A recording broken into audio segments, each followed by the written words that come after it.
Hola, bienvenidos una vez más a Relatos en la Ventana. Llevamos ya más de 3 años y más de 200 relatos subidos al canal. Y de vez en cuando nos pasa esto, que es que nos damos cuenta de que nos estamos olvidando de algún nombre fundamental. Pero en este caso vamos a saldar una de esas deudas con Roberto Bolaño. Roberto Bolaño es sin duda uno de los escritores, si no el que más, de los escritores latinoamericanos más relevantes del último cuarto del siglo XX. Pero vamos a ir por partes. Bolaño nace a principios de la década del 50 en Santiago de Chile, aunque nunca vivió realmente en Santiago. Su familia de clase media, su padre era camionero, su madre era maestra, pues fue moviéndose por distintos lugares del país y finalmente se instaló a finales, perdón, de la década de los 60 en la Ciudad de México. Él vivió allí, vivió en Ciudad Juárez también. Es decir, que conoció bastante mundo ya en su primera juventud, en su adolescencia. Fue un aventurero en todo sentido, dejó el colegio antes de terminar el secundario y nunca tuvo estudios, digamos, de nivel superior, estudios universitarios. Se puede decir que es un autodidacta. En 1973 regresa brevemente a Chile, a través de, o sea, por tierra, recorre toda Latinoamérica en un viaje de meses, un poco en el espíritu de la generación Beat, que también le estaba marcando como lectora, como a muchos jóvenes de su generación. Recorre desde México hasta Chile para regresar a su país semanas antes apenas del golpe de Estado de 1973 que derrocó a Salvador Allende. Vive todavía un periodo breve en Chile, viajando por el interior del país, hasta que es detenido y es encarcelado durante unas semanas. Es ayudado por un amigo a salir, digamos, le ayuda a que esta detención no se prolongue en el tiempo, pero esto evidentemente le fuerza a volver a salir del país, regresa a México y a finales de la década del 70, cuando su madre se va a vivir a España, él decide seguirla y se instala también allí en la ciudad de Barcelona. Vive unos años en la ciudad de Barcelona hasta que finalmente decide mudarse a la ciudad de Girona, una capital de provincias relativamente pequeña dentro de lo que es España, hasta que finalmente con la que ya era entonces su mujer, Carolina López, se instalan en la ciudad costera de Blanes, en la Costa Brava al norte, digamos, de Barcelona, entre Barcelona y la frontera con Francia. Esto ya es a principios de los años 90 y ya entonces casado y con un hijo, decide dar un vuelco a su carrera literaria y dedicarse más a la literatura narrativa, para intentar pues tener una salida económica para mantener a su nueva familia. Entonces podemos decir que estos años, la década del 90, es su gran década literaria, la más fructífera, en donde se publica la mayoría de sus obras.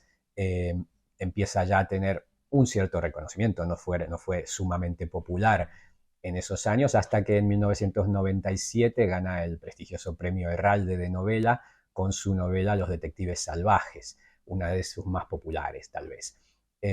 A partir de ahí sí que el reconocimiento es un poco más mayoritario, hasta que finalmente en 2003, después de su fallecimiento prematuro, contaba con apenas 50 años, debido a unos fallos hepáticos que arrastraba desde su juventud, congénitos. Es entonces, digo, después de su muerte, cuando ya le llega el gran reconocimiento mundial, empieza a ser considerado, como realmente lo es, uno de los más importantes escritores de Latinoamérica en finales de siglo, y tal vez sea uno de los nexos, digamos, entre la gran generación del boom que integraron los Vargas Llosa, García Márquez, Donoso, Cortázar, con la generación actual. Es un poco el puente que hace de unión entre esa generación y la actual. Bien, sin extendernos mucho más, porque como digo, daría para hablar largo y tendido sobre la obra y sobre la vida de Bolaño. Digamos que sus novelas más conocidas, aparte de Los detectives salvajes, son Estrella distante y La póstuma 2666, y a la vez también publicó 3 libros de relatos. Este es el primero, Llamadas telefónicas, publicado a mediados de los años 90. Después publicó Las putas asesinas y ya, como de forma póstuma, después de morir, se publicó su tercer libro de relatos, El gaucho insufrible. Digamos que entonces era un animal literario como muchos de los que os traemos al canal, no se dedicó solamente al cuento, pero el cuento tuvo una importancia fundamental en su obra. Y de este primer libro de relatos, Llamadas Telefónicas, os quería leer uno de sus cuentos titulado Una aventura literaria. B escribe un libro donde se burla, bajo máscaras diversas, de ciertos escritores, aunque más ajustado sería decir de ciertos arquetipos de escritores. En uno de los relatos aborda la figura de A, un autor de su misma edad, pero que a diferencia de él es famoso, tiene dinero, es leído, las mayores ambiciones, y en ese orden, a las que puede aspirar un hombre de letras. B no es famoso ni tiene dinero, y sus poemas se imprimen en revistas minoritarias. Sin embargo, entre A y B no todos son diferencias. Ambos provienen de familias de la pequeña burguesía o de un proletariado más o menos acomodado. Ambos son de izquierdas, comparten una parecida curiosidad intelectual, las mismas carencias educativas. La meteórica carrera de A, sin embargo, ha dado a sus escritos un aire de gazmoñería que a B, lector ávido, le parece insoportable.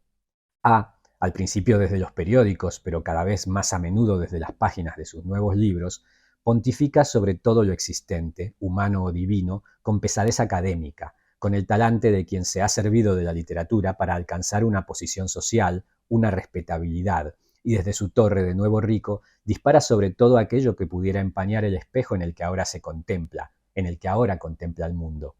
Para B, en resumen, A se ha convertido en un meapilas. B, decíamos, escribe un libro y en uno de los capítulos se burla de A. La burla no es cruenta, sobre todo teniendo en cuenta que se trata solo de un capítulo de un libro más o menos extenso. Crea un personaje, Álvaro Medina Mena, escritor de éxito, y lo hace expresar las mismas opiniones que A. Cambian los escenarios, en donde A despotrica contra la pornografía, Medina Mena lo hace contra la violencia. En donde A argumenta contra el mercantilismo en el arte contemporáneo, Medina Mena se llena de razones que esgrimir contra la pornografía. La historia de Medina Mena no sobresale entre el resto de historias, la mayoría mejores, si no mejor escritas, sí mejor organizadas. El libro de B se publica, es la primera vez que B publica en una editorial grande, y comienza a recibir críticas. Al principio su libro pasa desapercibido. Luego, en uno de los principales periódicos del país, A publica una reseña absolutamente elogiosa, entusiasta, que arrastra a los demás críticos y convierte el libro de B en un discreto éxito de ventas. B, por supuesto, se siente incómodo. Al menos eso es lo que siente al principio. Luego, como suele suceder, encuentra natural, o al menos lógico, que A alabara su libro. Este, sin duda, es notable en más de un aspecto, y A, sin duda, en el fondo no es un mal crítico. Pero al cabo de 2 meses, en una entrevista aparecida en otro periódico, no tan importante como aquel en donde publicó su reseña, A menciona una vez más el libro de B, de forma por demás elogiosa, tachándolo de altamente recomendable, un espejo que no se empaña. En el tono de A, sin embargo, B cree descubrir algo, un mensaje entre líneas, como si el escritor famoso le dijera: no creas que me has engañado, sé que me retrataste, sé que te burlaste de mí. Ensalza mi libro, piensa B, para después dejarlo caer, o bien ensalza mi libro para que nadie lo identifique con el personaje de Medina Mena, o bien no se ha dado cuenta de nada y nuestro encuentro escritor-lector ha sido un encuentro feliz. Todas las posibilidades le parecen nefastas. B no cree en los encuentros felices, es decir, inocentes, es decir, simples, y comienza a hacer todo lo posible para conocer personalmente a A. En su fuero interno sabe que A se ha visto retratado en el personaje de Medina Mena. Al menos tiene la razonable convicción de que A ha leído todo su libro y que lo ha leído tal como a él le gustaría que lo leyeran. Pero entonces, ¿por qué se ha referido a él de esa manera? ¿Por qué elogiar algo donde se burlan y ahora B cree que la burla, además de desmesurada, tal vez ha sido un poco injustificada, de ti? No encuentra explicación. La única plausible es que A no se haya dado cuenta de la sátira, probabilidad nada despreciable, dado que A cada vez es más imbécil. B lee todos sus artículos, todos los que han aparecido después de la reseña elogiosa, y hay mañanas en que, si pudiera, machacaría a puñetazos su cara, la cara de A cada vez más pacata, más imbuida por la santa verdad y por la santa impaciencia, como si A se creyera la reencarnación de un Amuno o algo parecido.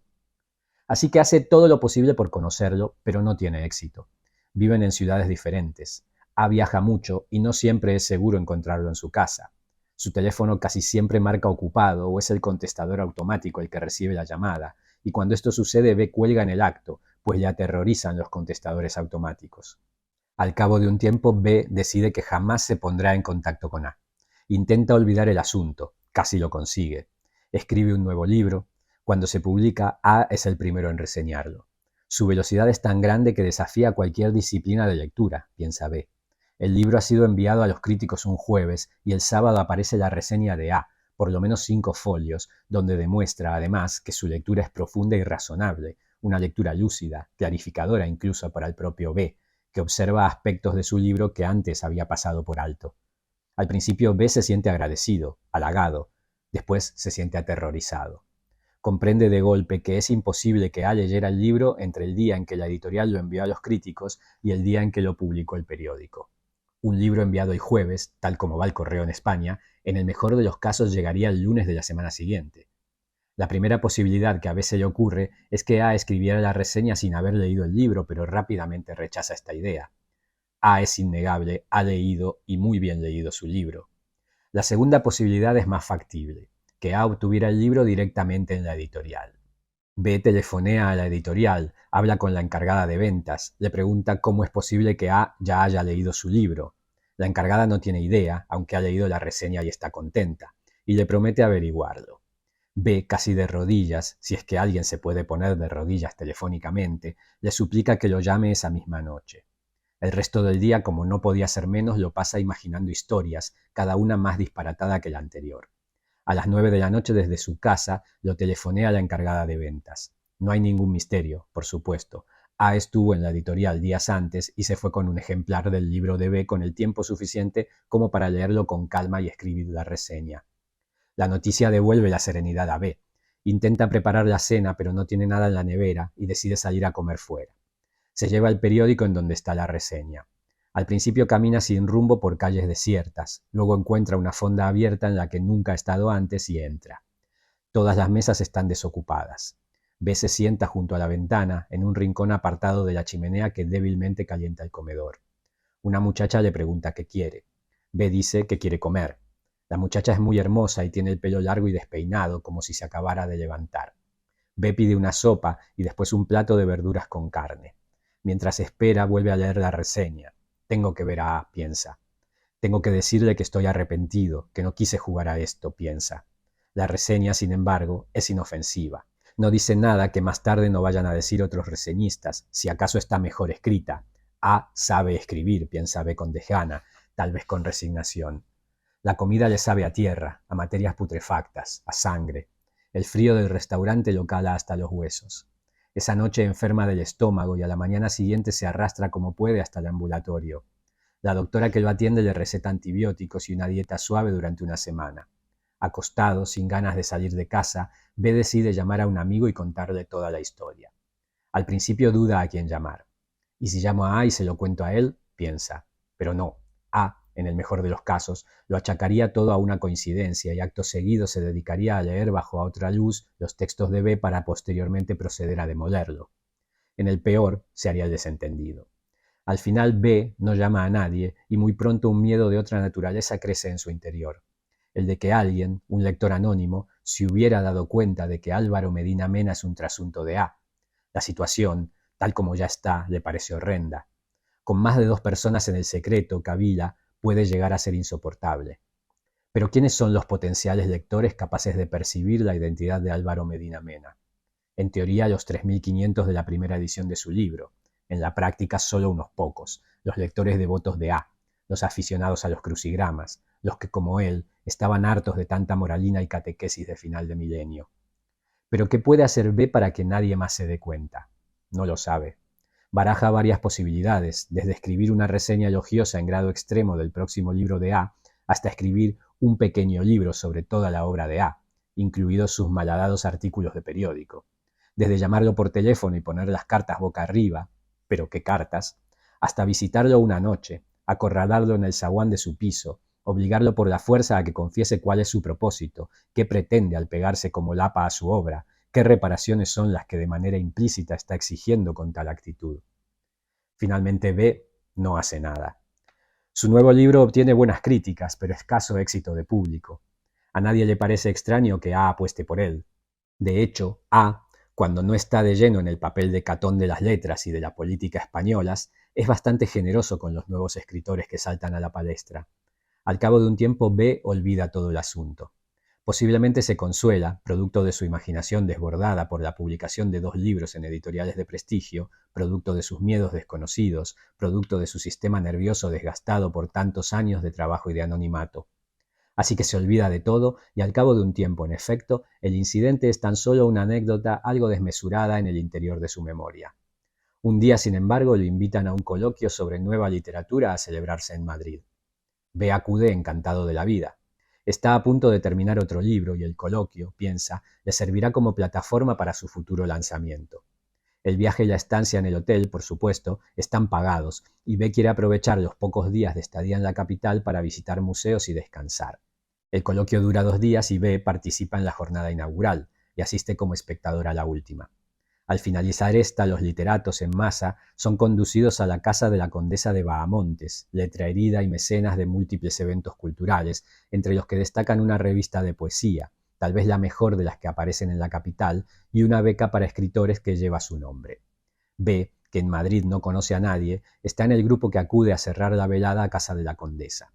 La fiesta, precedida por una cena ligera pero deliciosa y bien regada con vinos de cosecha propia, se alarga hasta altas horas de la madrugada. Al principio los participantes no son más de 15, pero con el paso de las horas se van sumando al convite una variopinta galería de artistas en la que no faltan escritores, pero donde es dable encontrar también a cineastas, actores, pintores, presentadores de televisión, toreros.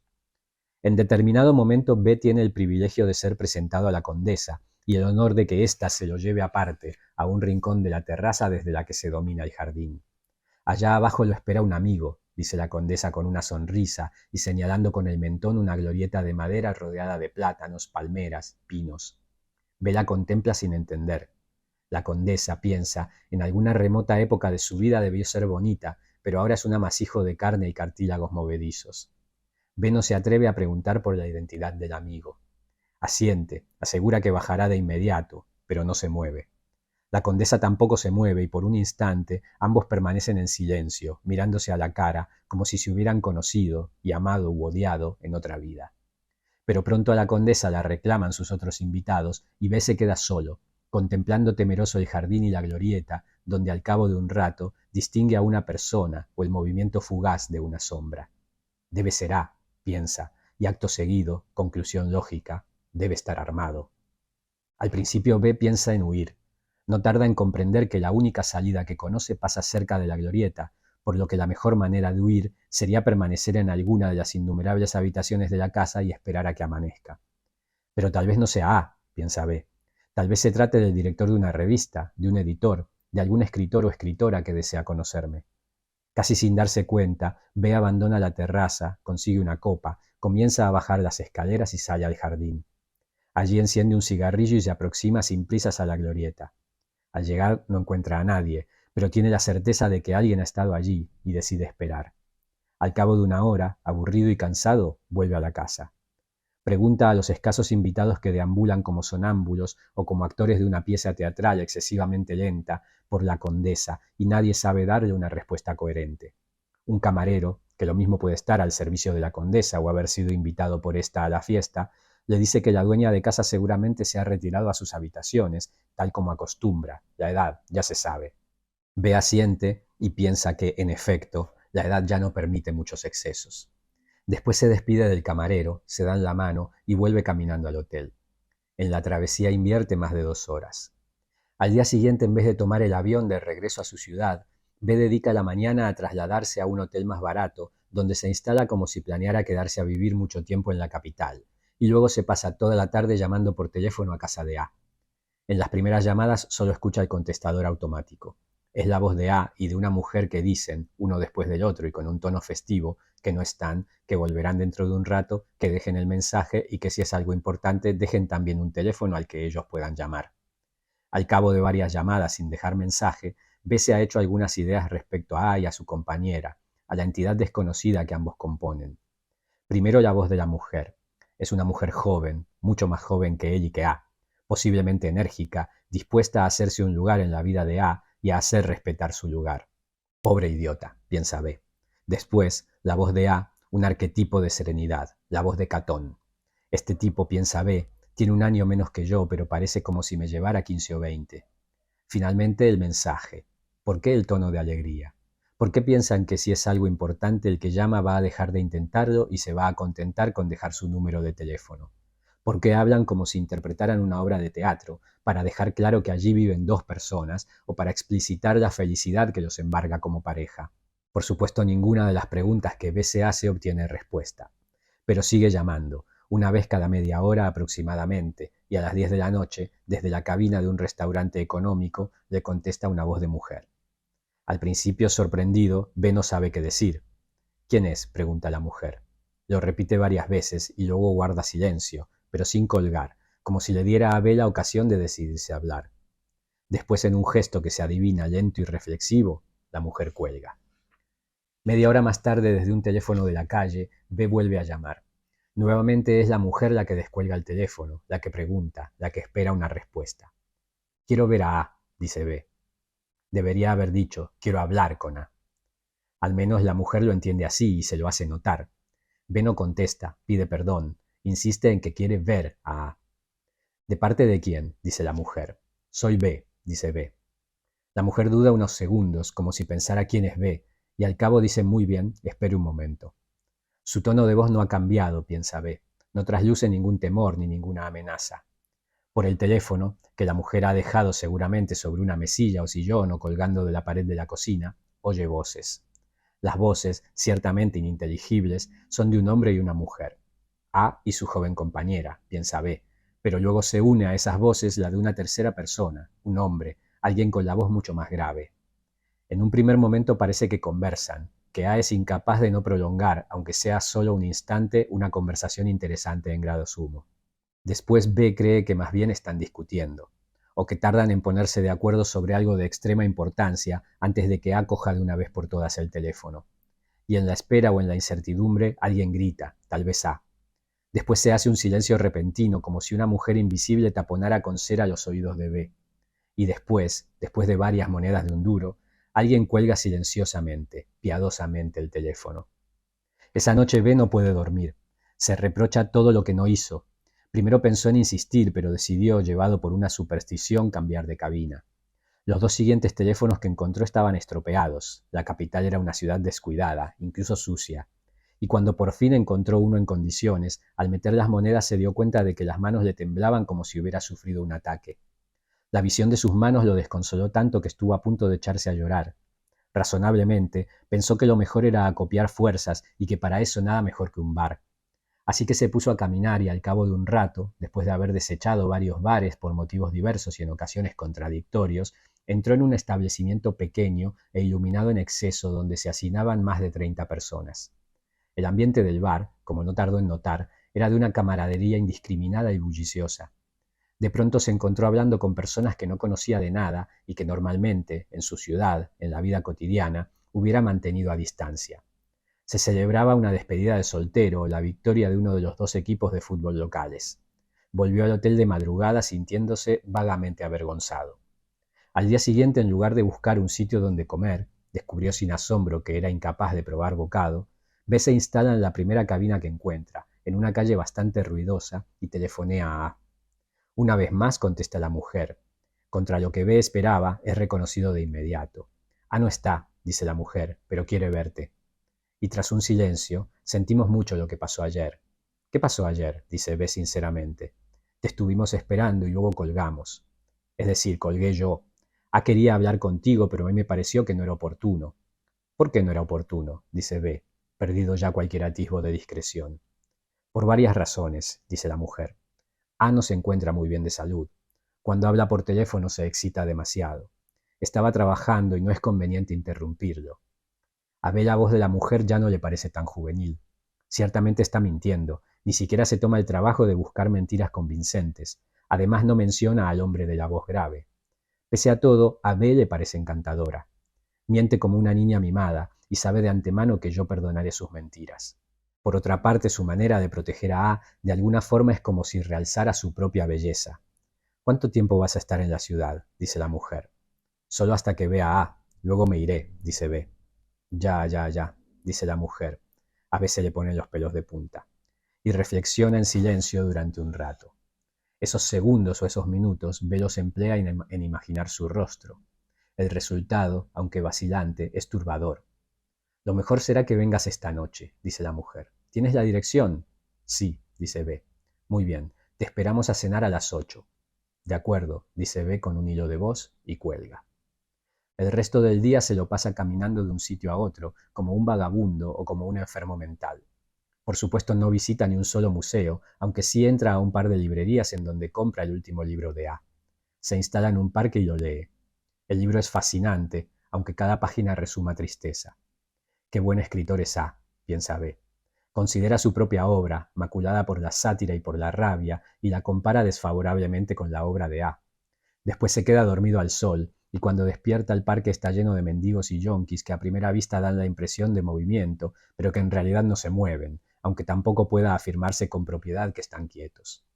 B vuelve a su hotel, se baña, se afeita, se pone la ropa que usó durante el primer día de estancia en la ciudad y que es la más limpia que tiene, y luego vuelve a salir a la calle. A vive en el centro, en un viejo edificio de 5 plantas. Llama por el portero automático y una voz de mujer le pregunta quién es. Soy B, dice B. Pasa, dice la mujer, y el zumbido de la puerta que se abre dura hasta que B alcanza el ascensor. E incluso mientras el ascensor lo sube al piso de A, B cree oír el zumbido, como si tras sí arrastrara una larga cola de lagartija o de serpiente. En el rellano, junto a la puerta abierta, A lo está esperando. Es alto, pálido, un poco más gordo que en las fotos. Sonríe con algo de timidez. B siente por un momento que toda la fuerza que le ha servido para llegar a casa de A se evapora en un segundo. Se repone, intenta una sonrisa, alarga la mano. Sobre todo, piensa, evitar escenas violentas, sobre todo evitar el melodrama. Por fin, dice A. ¿Cómo estás?